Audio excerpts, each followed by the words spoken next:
ये मेरे एफडी के पैसे रिलीज होकर मेरे अकाउंट में आने में कितना टाइम लगेगा? 1-2 घंटे पकड़ लीजिए। थोड़ा जल्दी नहीं हो सकता है? क्योंकि पैसे मेरे अकाउंट में आने के बाद मुझे मेरे बेटे के अकाउंट में ट्रांसफ़र करना है, अर्जेंट है। एक बार एफडी के पैसे आपके अकाउंट में जमा हो गए, उसके बाद आपके बेटे के अकाउंट में पैसा जमा करने में टाइम नहीं लगेगा। આપ જે નંબરનો સંપર્ક સાધવા માંગો છો તે હાલમાં બંધ છે।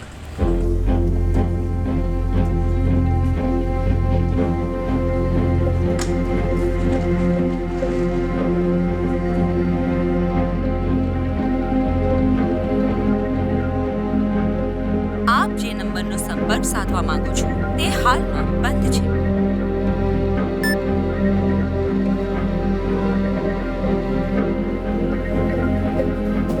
पंकज का फ़ोन बंद आ रहा है।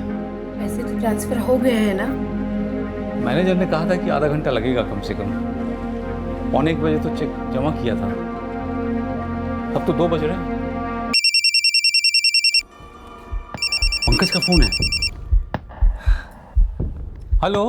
पैसे ट्रांसफर किए? हाँ देखिए, मेरे एफडी में 7 लाख रुपए थे, वो मैंने ट्रांसफ़र कर दिए हैं। तो फिर 70% पंकज लौटाएं आपको? और नहीं, मेरे पास और पैसे नहीं हैं। पंकज ने 10 लाख के लिए कहा था, और जुगाड़ करो, कल तक का टाइम दे देंगे। हम चेक करें, पैसे आ जाएंगे अकाउंट में तो पंकज को छोड़ देंगे। और हाँ, एक और बात, पुलिस स्टेशन जाने की सोचना भी मत, वरना क्या हो सकता है ये तो तुम जानते ही हो। देखिए, मैं अभी तक तो गया नहीं, आगे भी नहीं जाऊंगा, लेकिन मेरे बेटे को सही सलामत रखिएगा प्लीज। पंकज से कोई खास प्यार नहीं है हमें, 10 लाख मिलते ही सही सलामत छोड़ देंगे। बोल रहा है 7 लाख ट्रांसफर किया। गोली तो नहीं दे रहा? चेक करना पड़ेगा पंकज के अकाउंट में पैसे आए हैं या नहीं। तू रहे यहाँ, हम दोनों एटीएम में चेक करके आते हैं, फिर सोचेंगे कि क्या करना चाहिए क्या नहीं।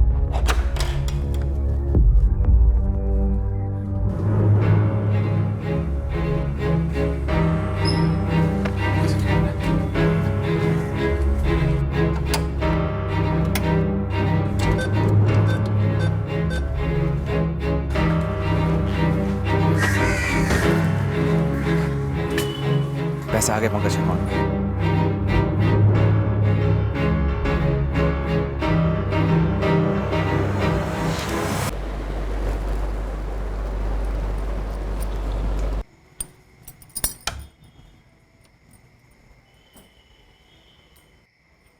पापा, फोन लगा क्या पंकज का? पूरी रात अब में से कोई सोया नहीं था।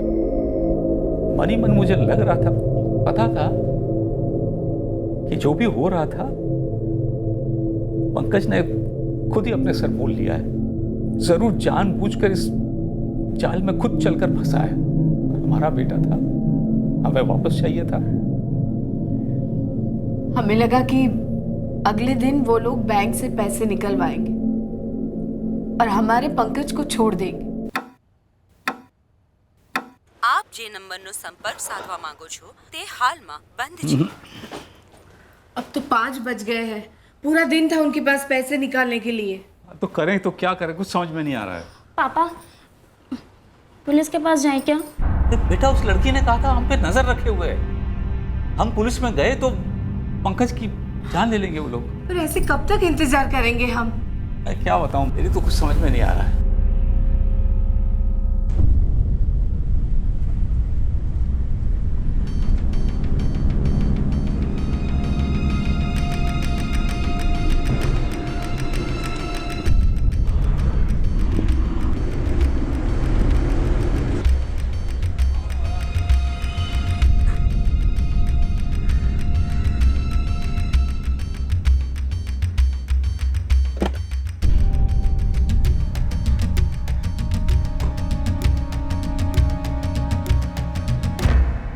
सर, 5 जून की रात को निकला था पंकज, और तकरीबन 3 बजे सुबह मुझे फ़ोन आया था उसका।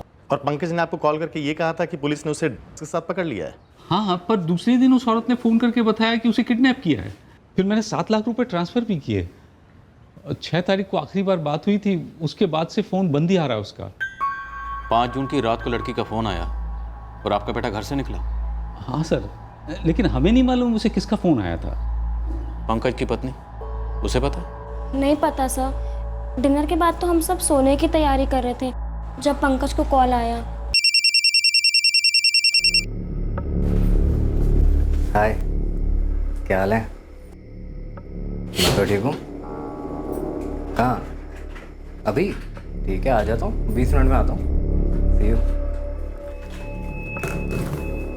कहाँ जा रहे हो? कुछ अर्जेंट काम है, आने में लेट हो गया। हो सकता है कल सुबह तक आऊँ। इतनी रात को कौन सा अर्जेंट काम है कुछ। तुम पूजा का ध्यान रखना। और बता के तो जाओ कहाँ जा रहे हो। बाद में बताता हूँ ना। चलो बाय। पंकज कोई आइडिया नहीं कि कॉल किसने किया था? कुछ बोला नहीं मुझे। पंकज का ऐसा कोई दोस्त जो उस लड़की के बारे में कुछ बता सके? नहीं, उसके दोस्तों का हमें कुछ ज़्यादा पता नहीं। मुगल जी, आपने बताया कि पंकज पीता है, स्टेट में तो पाबंदी है, तो जाहिर सी बात है पंकज किसी न किसी सप्लायर के कांटेक्ट में होगा। और आपने ये भी कहा था कि वो लेता है। वो तो बहुत पुरानी बात है। क्या वो अब भी? कहीं ऐसा तो नहीं कि ये सब कुछ रचा रचाया खेल पंकज का ही हो? देखिए, मैंने कहा था कि वो थोड़ा भटका हुआ है, लेकिन 2 दिन फ़ोन बंद रख करके इस तरह से घर से कभी गायब नहीं हुआ वो। देखिए, मुझे लगता है ज़रूर किसी तकलीफ में है। पंकज का किसी लड़की से अफेयर? रानी, देखो अगर ऐसी कोई बात है तो छुपा मत। कैसा कुछ था? नहीं सर, मुझे नहीं पता। पर हाँ, कई बार वो रात बिरात ऐसे बाहर जाते थे लेकिन सुबह तक आ जाते थे।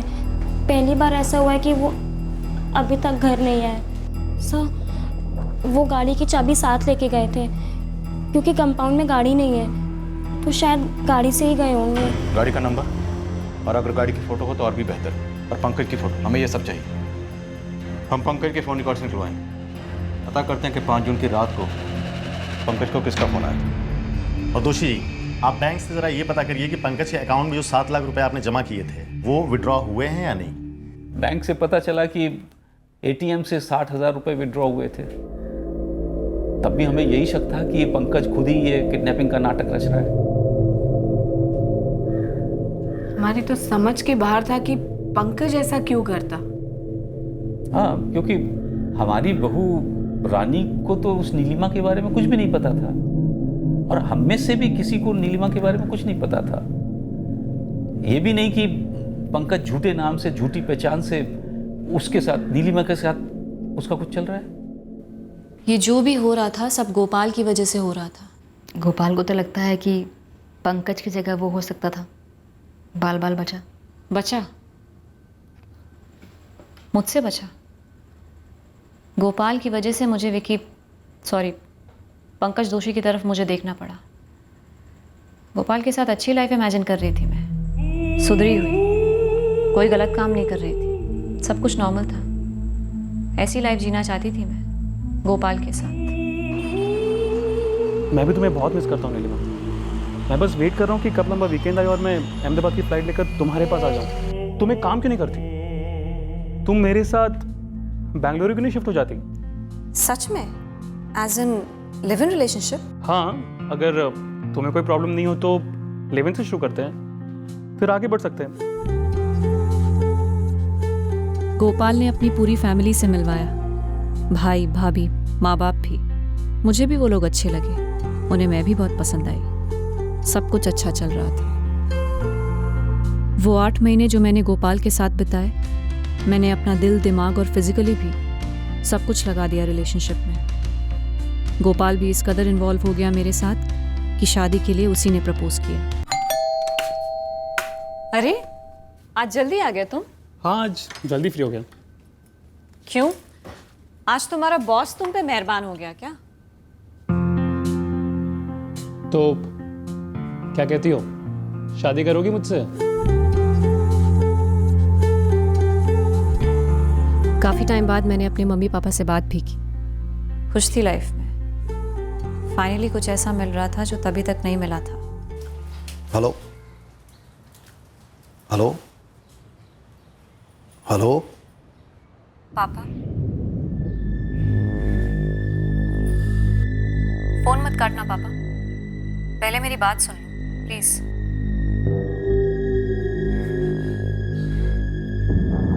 क्या हुआ नीलिमा? इस बार कौन से जुर्म में गिरफ्तार हुई है जो हमारी याद आई? शादी कर रही हो पापा। तो पापा मैं बदल गई हूँ, बेंगलुरु में हूँ। गोपाल नाम है लड़के का, इंजीनियर है। तो हमें बता रही है ये अचानक तुझे माँ बाप से परमिशन लेने की सूझी? पापा आपका गुस्सा अपनी जगह सही है, मैं समझती हूँ, पर मुझे अपने किए पर ना ही शर्मिंदगी है ना पछतावा। मुझे लगा अपनी शादी के बाद मुझे आपसे और मम्मी से शेयर करनी चाहिए, तो फ़ोन कर दिया। पापा मम्मी को फ़ोन दीजिए प्लीज़।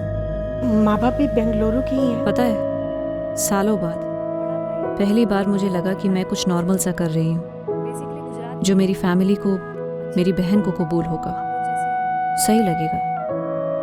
मैं भी एक्साइटेड थी, नई जिंदगी, सेटल होना, गोपाल, मैं, शादी, आगे बच्चे। जी बच्चे। तो बेसिकली तुम सोसाइटी में एक्सेप्ट होना चाहती थी और तुम्हारा जो सेल्फिश स्वार्थी नज़रिया था ज़िंदगी का, उसे लोगों की नज़र में बदलना चाहती थी। सेल्फिश, स्वार्थी कौन नहीं होता? जो महात्मा टाइप होते हैं ना, उन्हें भी ज़बरदस्त गरज होती है कि कोई उन्हें महात्मा कहे, उनके बलिदान की वाह वाह करे। मैं ठहरी नॉर्मल साधारण लड़की। मैंने कभी भी अपने साथ, ना ही अपने स्वार्थ के साथ, कोई चीटिंग नहीं की। पर तुम्हें लगता है गोपाल ने तुम्हारे साथ चीटिंग की? हाँ, की उसने चीटिंग। उसने मेरे साथ फिजिकल, मेंटल, इमोशनल रिश्ता जोड़ा। पूरे 8 महीने साथ में रहा मेरे। उसके बाद और क्या जानना चाहता था वो? शादी करने वाला था वो। फिर 1 सेकंड में सब बदल गया। हाय, आ गए तुम? लाओ मुझे बैठ दो।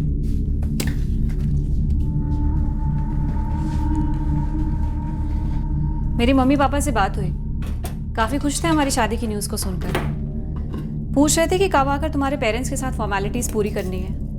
तुम्हारी कोई डेट की बात हुई क्या? तुमने मुझे अपने बारे में सब कुछ नहीं बताया। क्या? तुमने कहा था तुम केसी एसोसिएट्स में असिस्टेंट अकाउंटेंट हो। हाँ। झूठ है, जो तुमने बड़ी सफाई से बोला था, आंखों में आंखें डालकर। पॉइंट पे आओ गोपाल। गोल गोल बातें सिर्फ टाइम वेस्ट करती हैं। और झूठ बोलने से पूरी जिंदगी वेस्ट होती नहीं नीलिमा। मैं ललित से मिला था। कौन ललित? स्कूल फ्रेंड है मेरा, वो तुम्हें जानता है। शैली? मुझे तो याद नहीं आ रहा कोई ललित। अरे बाकी सब सही चल रहा है यार। सुनना, एक गुड न्यूज़ है। क्या? मैं शादी कर रहा हूँ। कंग्रेचुलेशंस यार। थैंक्स यार। तो लव या अरेंज? लव।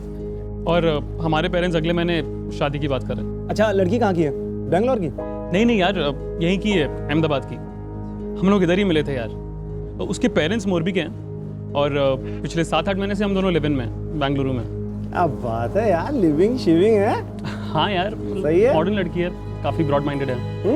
एग्जैक्टली जैसे मुझे पसंद है यार। वो तो ठीक है, लेकिन तू तो इतना ब्रॉड माइंडेड नहीं था बे, हैं? इतने दिनों से कोई जिक्र भी नहीं किया तूने तो यार। यार वो शादी के डिसीजन तक मैंने किसी को भी नहीं बताया यार। अभी लास्ट वीक ही प्रपोज किया। अच्छा ठीक है, चल फोटो तो दिखा। हाँ यार, ये देख, तेरी होने वाली भाभी नीलिमा दीक्षित नाम है, M.Com पढ़ी है। ये अहमदाबाद के केसी एसोसिएट्स में जॉब छोड़कर आई यार मेरे साथ रहने। क्या हुआ यार? ये नीलिमा है? हाँ, क्यों? मैं जानता हूँ भाई से। अच्छा, कैसे? तू शॉक्ड हो जाएगा यार। अबे बताना यार, सस्पेंस क्या बना रहा है? अब तुझे कैसे बताऊं यार। देख भाई, ये जो नीलिमा है ना, ये भाई कॉल गर्ल रह चुकी है। तू क्या बकवास कर रहे हैं ललिता? कुछ समझ में आ रही मेरी बात? कुछ बोले जा रहे क्या?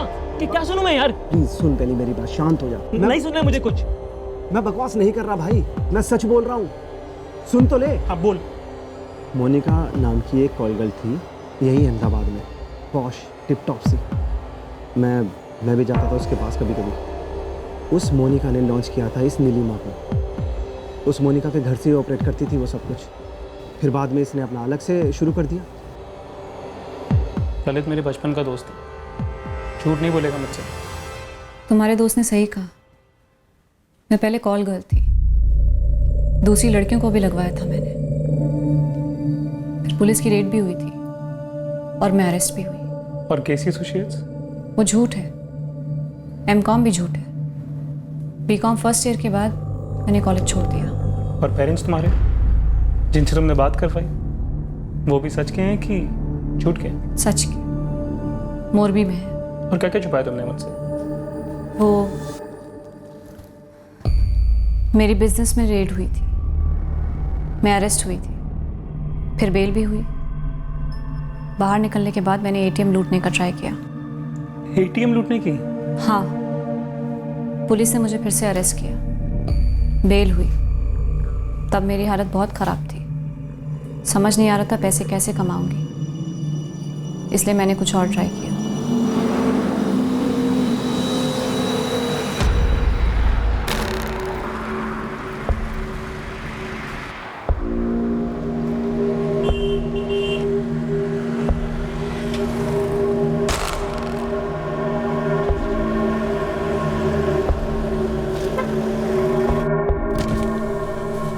सर, मुझे अहमदाबाद के लिए लिफ्ट चाहिए।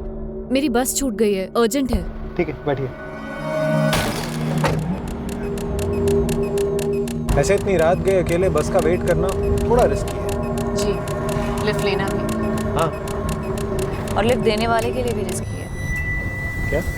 मुझे पैसे चाहिए, जो है जितने हैं तुम्हारे पास मुझे दे दो, मिनिमम 10,000। ए सुन, चल नीचे उतर। नहीं उतरूंगी, पहले पैसे दो पैसे। और हाँ, जबरदस्ती गाड़ी से उतारोगे ना तो सीधे ये टॉप यहाँ से लेके यहाँ तक फाड़ दूंगी और जाऊंगी पुलिस स्टेशन और तुम्हारी गाड़ी का रजिस्ट्रेशन नंबर दे दूंगी, GJX1MR3Y20। चार्जेस लगेंगे 7 साल के लिए अंदर और बदनामी बोनस में। देखो, तुम ऐसा नहीं कर सकती है। गलत है, आई नो, पर मुझे पैसे चाहिए। 2 पैसे, 2 पैसे या फाड़ू ये टॉप, फाड़ू। ऐसी गाड़ियों से ही लिफ्ट लेती जिसमें अकेला मर्द सफर कर रहा हो। जिसके पास कैश नहीं होता उसे एटीएम ले जाती। एक से तो मोबाइल, वॉलेट, लैपटॉप सब ले लिया। मुझे याद भी नहीं, न जाने कितनी गाड़ियों से ऐसी लिफ्ट ली मैंने। उसके बाद मैं तुमसे मिली गोपाल, और तब से मैंने ऐसा कुछ भी नहीं किया। मैं बदल गई, मैं अब अलग ही इंसान हूँ।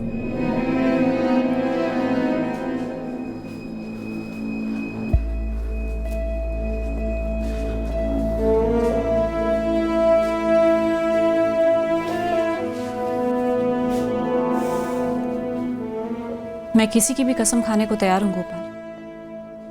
मैं अब वो पहले वाली नीलिमा नहीं रही। नीलिमा, तुम अपने बैग्स पैक करो और जाओ यहाँ से। पिछले 8 महीनों में मैंने तुम्हें कभी कोई शिकायत का मौका नहीं दिया। हाँ, मुझे पहले बता देना चाहिए था अपनी लाइफ के बारे में, पर अब का बोलो, नॉर्मल हूँ कि नहीं सबकी तरह? तुमने मुझे झूठ बोला। लेकिन मैंने सच भी तो बोला, एक्स्ट्रा सच बोला। एटीएम लूटना, हाईवे एक्टिविटी, सबके बारे में बताया। जिसकी जरूरत नहीं थी वो भी बताया। मैं तुमसे शादी नहीं कर सकता नीलिमा। मैं अंधेरे में था, या बोलो अंधेरे में रखा गया था। लेकिन अब मैं तुम्हारे साथ लाइफ बिताने के बारे में सोच भी नहीं सकता। जो 8 महीने हमने साथ में बिताए हैं, पूरी लाइफ वैसी ही होगी, बल्कि उससे कई गुना बेहतर होगी। मैं तुम्हारे साथ एक और मिनट, एक और सेकंड भी नहीं रहना चाहता। बस निकलो यहाँ से। गुस्से में हो तुम, थोड़ा ठंडे दिमाग से सोचोगे प्लीज? पूरी फ्लाइट आराम से सोचता हुआ आया, डिसाइड कर लिया मैंने। मुझे एक चांस तो मिलना चाहिए गोपाल। No chance. तुम बस निकलो, अभी निकलो यहाँ से।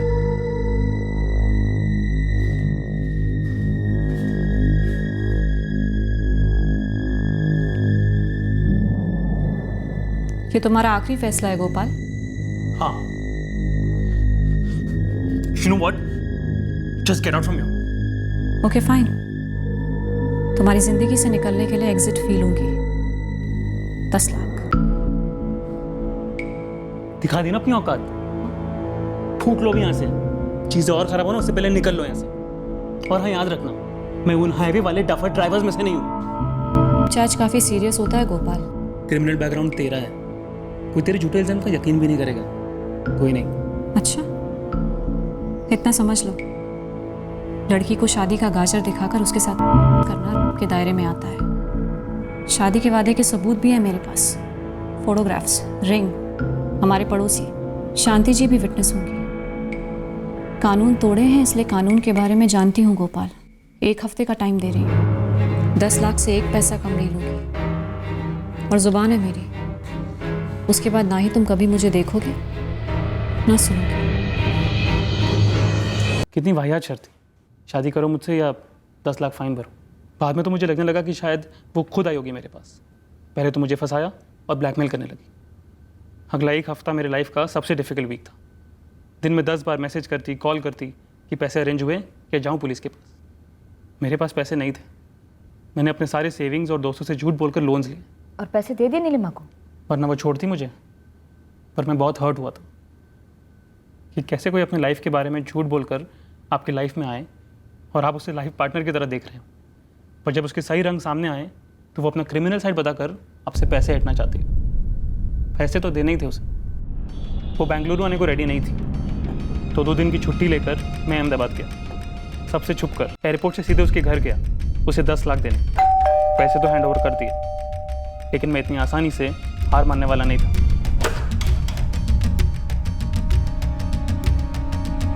आओ। बड़ी मुश्किल से इकट्ठा किया। गिन लो, पूरे 10 लाख है। गिनने की ज़रूरत नहीं है, इतना भरोसा है तुम पे। पिछले 8 महीने हस्बैंड वाइफ की तरह रहे हैं साथ में। और उसके बाद तुमने क्या किया? मुझे चार्ज की धमकी दी, ब्लैकमेल किया। उसके बाद हम शादी भी कर सकते थे। झांसा दिया तुमने मुझे नीलिमा। खैर, अब प्रॉमिस करती हो कि आज के बाद मुझे झूठे चार्ज की धमकी नहीं दोगी, ब्लैकमेल नहीं करोगी, सिर्फ इसलिए क्योंकि मैंने तुम्हारे साथ ब्रेकअप किया? प्रॉमिस। अब से मैं तुम्हारी लाइफ में हूं ही नहीं। झूठे केस के चार्जेस तो दूर की बात है। एक बात बताओ, अगर मैं तुमसे शादी करने को तैयार हो जाता और कर भी लेता, तब तो नहीं करती ना मुझे ब्लैकमेल 10 लाख के लिए? नहीं करती गोपाल, नहीं करती। और अब ये बात पूछने का भी कोई मतलब नहीं है। अगर अब तुम चाहो भी तो मैं तुमसे शादी नहीं करूंगी। मैं शादी करने के लिए मना करता ही नहीं नीलिमा। अगर तुमने अपनी सच्चाई नहीं छुपाई होती और सब कुछ झूठ नहीं बोला होता अपने बारे में, तुम्हारी सच्चाई जानकर तुमसे शादी करने के बारे में सोच भी कौन सकता है? तुम जा सकते हो। Good bye.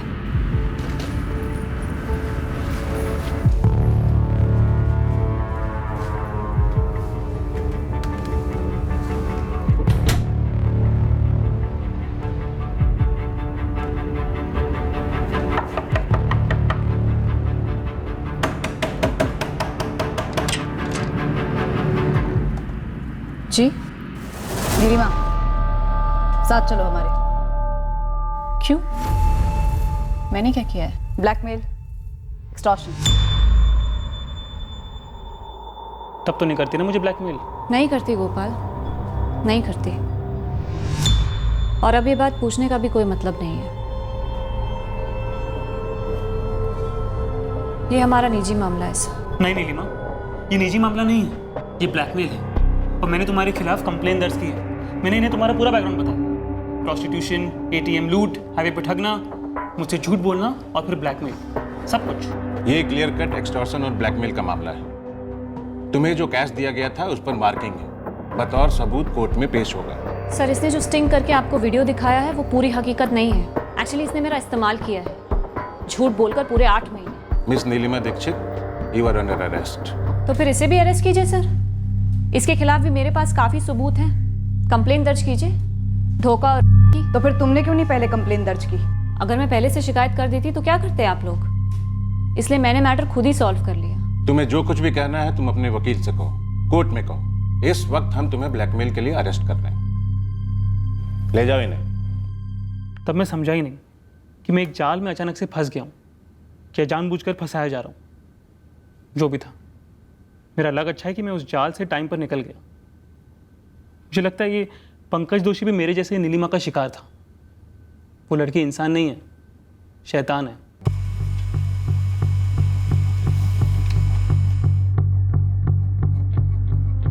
दो और ATM पर इस बंदे को देखा गया है सर, कैश विड्रॉ करते हुए। पंकज का डेबिट कार्ड यूज कर रहा है सर ये। नहीं, मैं नहीं जानता इसको।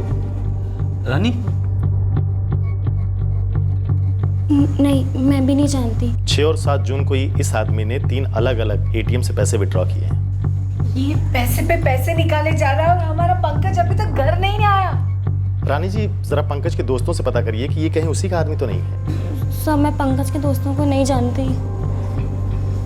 देखिए कुछ समय हमें लगा कि वो अपने दोस्तों से करवा रहा है, लेकिन नहीं, अपने बीवी बच्चे को ऐसे इतने दिन छोड़ के नहीं, वो नहीं कर सकता। 5 जून को उनकी किसी से बात हुई थी, पता चला कि आपको? जी हाँ, नंबर का तो पता चल गया है, लेकिन अभी वो स्विच ऑफ है। पंकज की गाड़ी भी कहीं दिखाई नहीं दे रही है। गटोड़िया इलाके में फोन स्विच ऑफ हुआ है और 6 जून को जिस एटीएम से पैसे निकाले गए थे वो भी इसी इलाके में।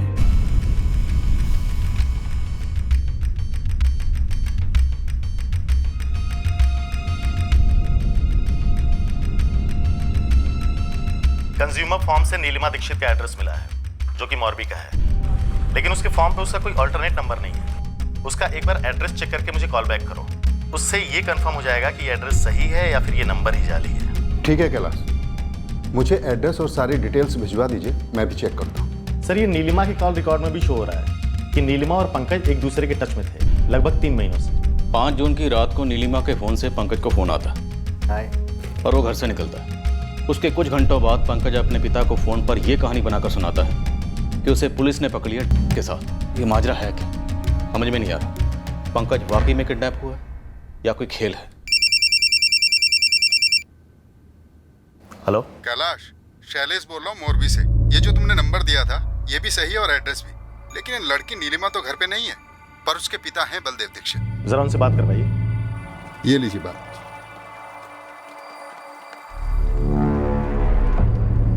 हेलो बलदेव जी, आपकी बेटी नीलिमा कहाँ पे है? मुझे नहीं पता सर, और ना मैं उसके टच में हूं। बलदेव जी, आपकी बेटी नीलिमा ने शायद पंकज दोषी करके एक आदमी का किडनैप किया हुआ है फिरौती के लिए। मैं क्या करूं सर, महीनों से मेरी उससे कोई बात नहीं हुई है। अच्छा, अहमदाबाद में आपकी बेटी कहाँ रहती है? उसने बताया नहीं, हमने पूछा नहीं और ना पता करने की कोशिश की और ना आगे कोई इच्छा है। आप पुलिस वाले एक बात ध्यान से समझ लें, नीलिमा से हमारा अब कोई ताल्लुक नहीं है, कोई रिश्ता नहीं, कुछ नहीं है वो। इसलिए आप हमें उसके लिए परेशान ना करें। मैं आपके हाथ जोड़ता हूं, नीलिमा को लेकर आप दोबारा हमारे घर में मत आइए। फोटोग्राफ और डिटेल सारे थानों में सर्कुलेट करवा दो। जिस तरह से बाप बोल रहा है शायद पहले भी कुछ हुआ हो सकता है, कुछ हिस्ट्री रही है इस नीलिमा की। सर खबरियों को भी लगा देता हूँ, किसी को कुछ तो पता होगा इसलिए।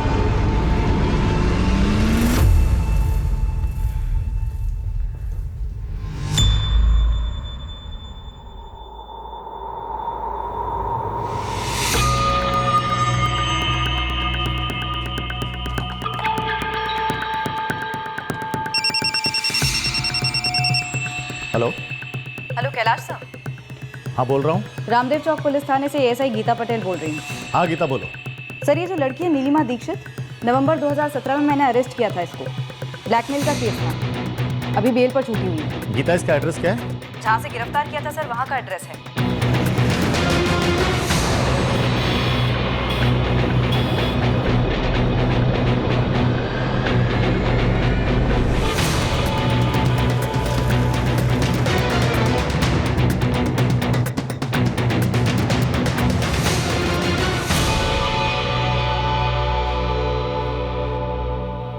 पड़ोसी से बात करते। हाँ कैलाश। सर इस पंकज दोषी की कार यही बिल्डिंग के कंपाउंड में ही पार्क्ड है और बिल्डिंग का वॉचमैन कह रहा है सर कि कल रात को नीलिमा यहाँ से निकली थी सूटकेस लेकर के ऑटो से। ठीक है। जाते देखा नहीं, लेकिन आते भी तो नहीं देखा था। कब आती कब जाती क्या करती किसी को कोई पता नहीं चलता। इसे देखा आपने पहले कभी? ना ना, इसे याद नहीं आ रहा है। वो लड़की नीलिमा अकेली ही रहती थी यहाँ। इस वक्त वो कहाँ हो सकती है? वो मकान मालिक चंदर भाई को पूछा?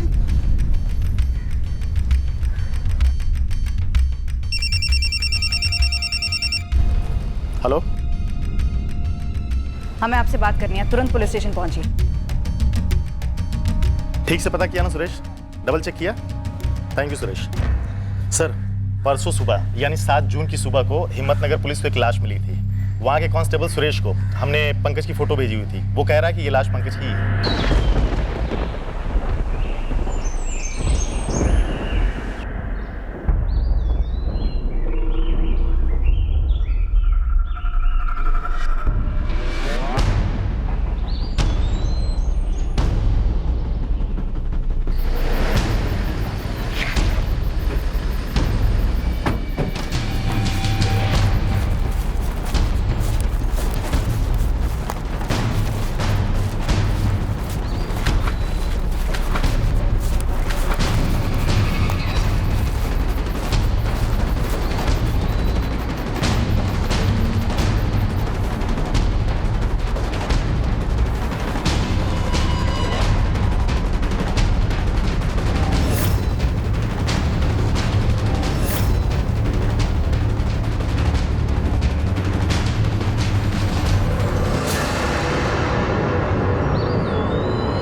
मानते हैं कि गलती हमारे बेटे की भी थी, उसकी बीवी थी, बच्ची थी, फिर भी ये दूसरी लड़की के साथ। पुलिस वालों ने बताया कि किसी ऐप पे मिली थी। कैच क्रश नाम का डेटिंग ऐप है, उस पर मिले।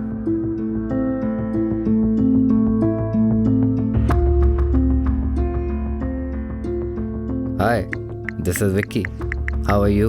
Your profile pic is very good. Gopal के धोखे से मैं सिर्फ अकेली नहीं रह गई, मैं अंदर से खाली हो गई थी। मैंने एक रेगुलर जिंदगी बिताने का सपना देखा था, उसके लिए इतनी मेहनत की थी, सब पर पानी फिर गया था। बुरी हालत थी। तब ये डेटिंग ऐप हाथ लगा। ये डेटिंग ऐप इंटरेस्टिंग था। अलग अलग आदमियों के प्रोफाइल्स जिन्हें गर्लफ्रेंड्स की तलाश थी, तो मैंने सोचा ट्राई करके देखती हूँ इस ऐप पर। क्या ट्राई करना चाहती थी? फिर से लोगों को फंसाना? पंकज दोषी को मैंने फंसाया, अब भी ऐसे लगता है आपको? तुमने कहा कि गोपाल ने तुम्हें धोखा दिया, पर ब्लैकमेल तो तुमने किया था। ब्लैकमेल नहीं था वो, मेरा हक था, कॉम्पनसेशन था। 8 महीने गोपाल ने भरपूर मज़े किए थे। अगर मैं पहले कभी कॉल गर्ल थी तो क्या मेरी फीलिंग्स नहीं हो सकती? उसे लगता है कि मेरे पास ने उसे धोखा दिया, लेकिन मेरे प्रेजेंट को उसने बर्बाद किया ना। और पंकज दोषी, मैंने उसे नहीं फंसाया, उसने मुझे फंसाया था। एक तो अपना नाम विकी आचार्य बताया और मेरे घर आने लगा।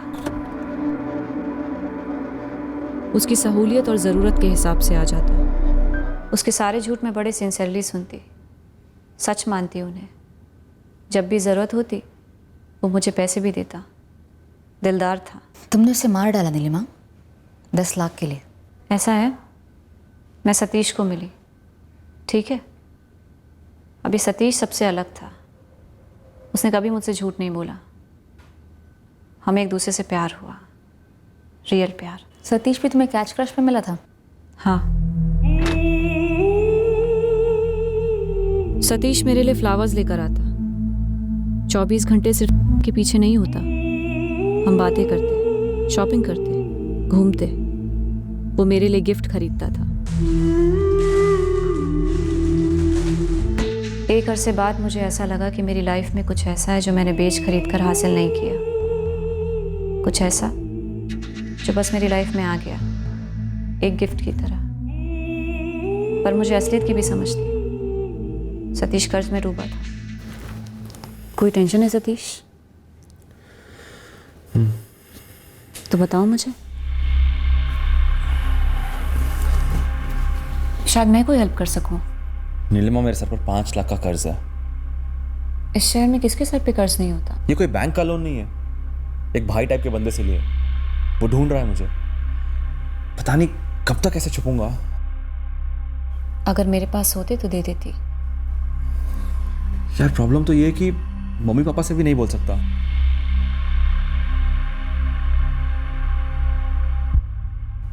मैं एक बंदे को जानती हूँ, बहुत पैसे हैं उसके पास।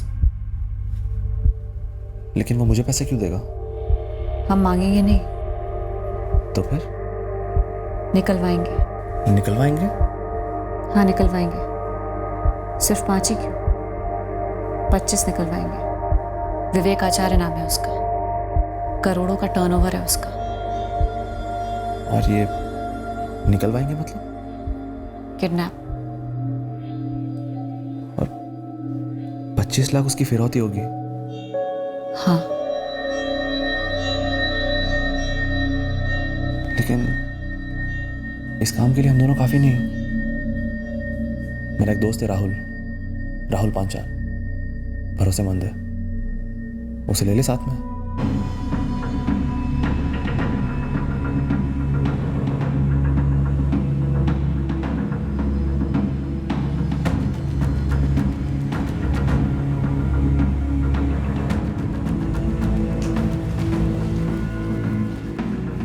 पंकज को यही मारा होगा शायद। सर लेकिन ऐसा कोई सबूत भी नहीं मिल रहा है कि जिससे एक लीड मिल सके कि नीलिमा फरार कहाँ पे हुई।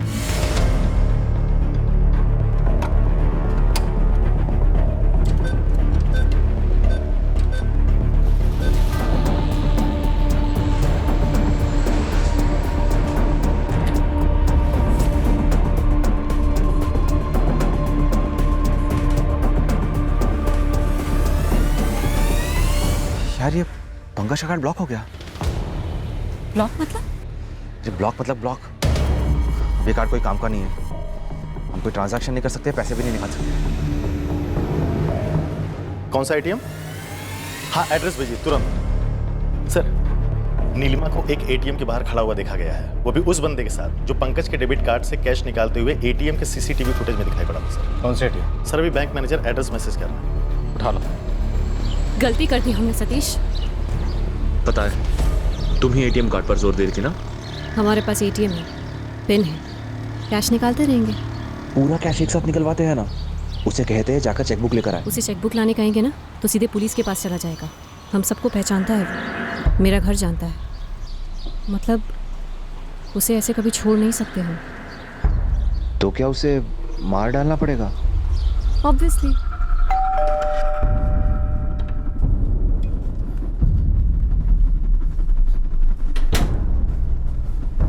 मारना पड़ेगा उसे। मतलब मर्डर? उसे नहीं मारा तो हम सब मारेंगे।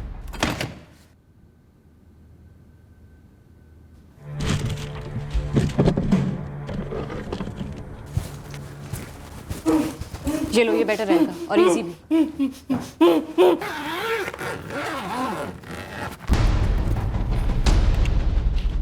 मैं रात को इसे बाहर ले जाऊंगी, तुम दोनों बाहर मिलना, कहीं फेंक देंगे।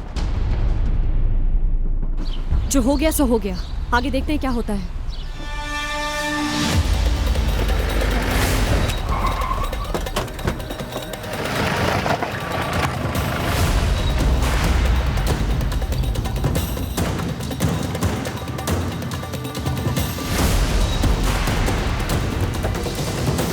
बस तुम दोनों ही हो या तुम्हारी गैंग में और भी कोई है?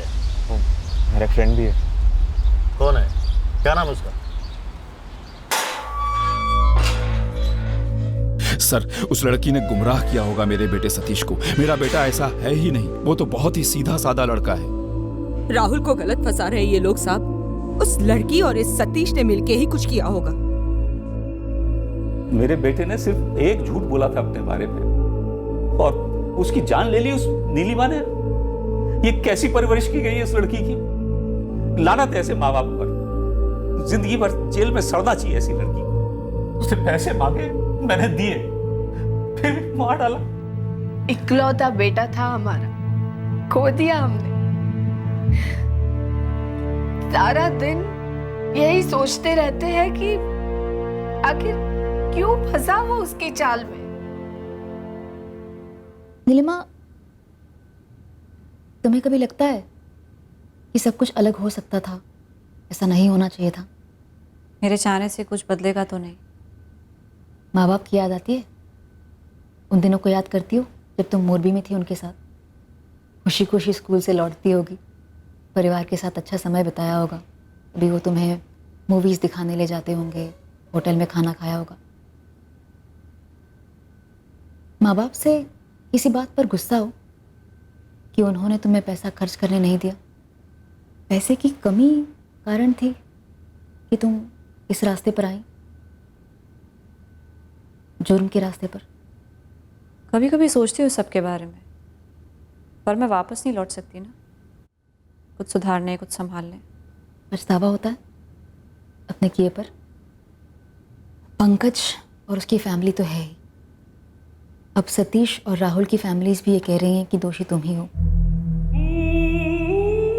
अफसोस होता है।